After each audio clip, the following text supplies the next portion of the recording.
Hindi makapaniwala si Haro at hiniwa ni Tokako si Haro sa noo. Nakiusap si Haro at may binato si Haro ngunit nakaiwas si Tokako. Umatake si Tokako at tumamba si Haro. Biglang may bumaril at ito ay si Tokako at tinakas si Haro kaya hindi maintindihan ni Haro ang nangyayari at ipinaliwanag ni Tokako na si Neo iyon.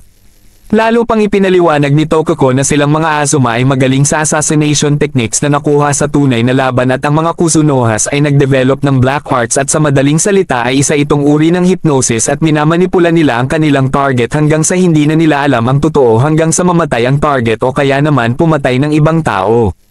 Sa tingin ni Tokako na ang ilaw at usok ay may hypnotic effect at ito ay isang lugar na mas may advantage si Neo. Biglang nahiwa ni Neo si Haro at bumaril si Tokako. May patalim na tumago sa ulo ni Tokako at patuloy na bumaril si Tokako at nasira ang sword ni Neo. Humugat ng baril si Tokako at umatake ngunit naiiwasan ito ni Neo at humugat na rin ng patalim. Umatake na rin si Neo ngunit naiwasan ito ni Tokako at nabitawan ni Tokako ang patalim. Gumamit na lamang ng kamao si Tokako at patuloy na naglaban ang dalawa. Tumalsik si Neo at bumagsak kay Haro at balak na saksakin si Haro ngunit nagbato ng patalim si Tokako kaya napigilan niya ito. Nasaksak ni Tokako si Neo at kinuha ni Tokako ang patalim. Kumuha rin ng patalim si Haro at umatake kay Tokako at nagpasalamat kay Tokako dahil prinotektahan siya nito ngunit si Haro ang nasaksak.